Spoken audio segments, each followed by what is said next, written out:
बिहार के पूर्व मुख्यमंत्री लालू प्रसाद यादव ने एक बात कहा है। लालू प्रसाद यादव ने क्या कुछ कहा है हम आपको पहले पढ़ करके सुना देते हैं। सरकार को अब सुनिश्चित करना चाहिए कि जिसकी जितनी संख्या उसको उतनी हिस्सेदारी हो। हमारा मानना रहा है कि राज्य के संसाधनों पर न्याय संगत अधिकार सभी किसी का होना चाहिए।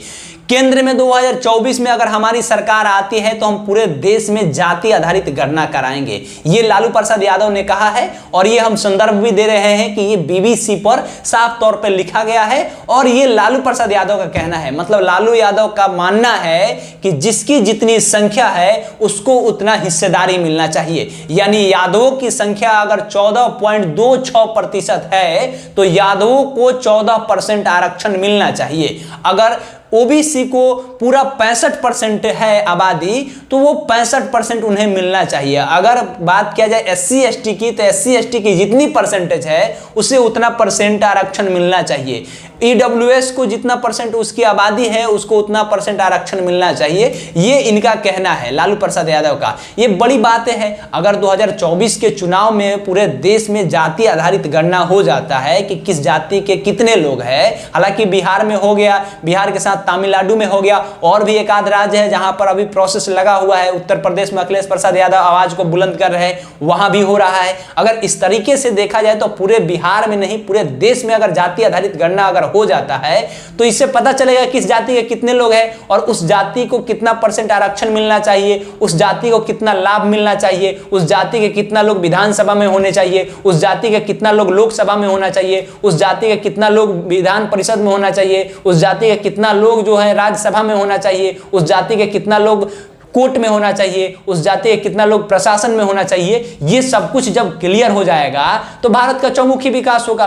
500 करोड़ रुपया अगर आप यहां खर्चा कर रहे हैं तो यहां अगर सभी किसी के जाति आधारित गणना का रिपोर्ट आ जा रहा है तो इस हिसाब से बिहार में के अलावा और भी जो राज्य है वो छोटे छोटे राज्य है, वहां पे अगर जाति आधारित गणना होता है तो आराम से ये पता चल जाएगा कि देश में किसकी कितनी संख्या है और इससे फायदा भी होने वाला है। अगर G20 का सम्मेलन में 4100 करोड़ रुपया खर्चा हो जाता है और यहाँ 500 करोड़ रुपए में जाति आधारित गणना आ जाता है जिससे सारा लोग खुश हो जाता है तो ये अच्छी चीजें हैं। 3000 करोड़ का मूर्ति बन जाता है इस देश में और उस मूर्ति की कोई ये नहीं रहता है कि हाँ विदेश से वहां पे लोग को मंगा करके काम किया जाता है, अपने देश के लोगों को रोजगार नहीं दिया जाता है।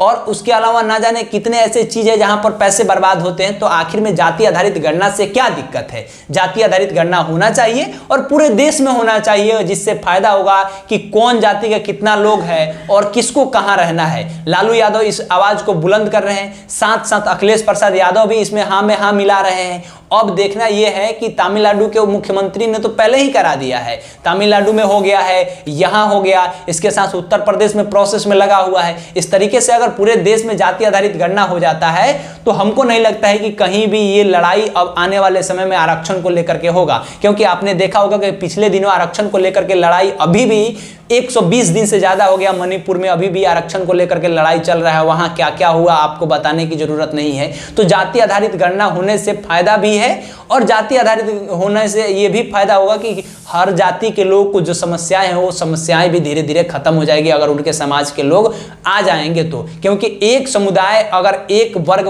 का जो लोग है वो सब चीजों पे कब्जा करके रखेगा तो आखिर में वो 90% लोगों को कैसे आगे बढ़ने देगा। ये सवाल हम नहीं कह रहे हैं और ये बातें हम अपने तरफ से नहीं कह रहे हैं। ये बातें राहुल गांधी ने सदन में कहा कि साहब बताइए कि 90 लोग जो सेक्रेटरी पद पर बैठे हैं, जो भारत के जो विभाग को संभालते हैं, उन लोगों को आप डेटा उठा करके देखिएगा उन लोगों का, तो वो 90 लोगों में से मात्र 3 लोग ओबीसी के हैं जिसकी आबादी 65% है। और वैसे लोगों के 3 लोग अगर सदन में बैठे हो, विभाग में बैठे हो, मंत्रालय के पास बैठे हो तो कैसे देश का विकास होगा। आखिर में वो 87 लोग तो अपने ही 10% लोगों का आगे बढ़ाने का काम करेंगे। ये सब बातें राहुल गांधी भी कह रहे थे।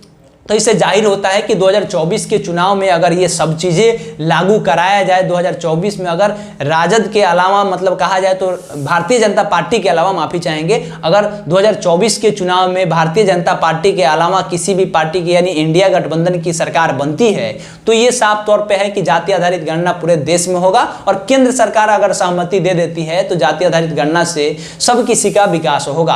आप कैसे देख रहे हैं लालू यादव के बयान को? कमेंट सेक्शन में लिखिएगा। हमारा नाम केशव यादव है, पब्लिक स्टेशन आप देख रहे थे। बहुत बहुत धन्यवाद।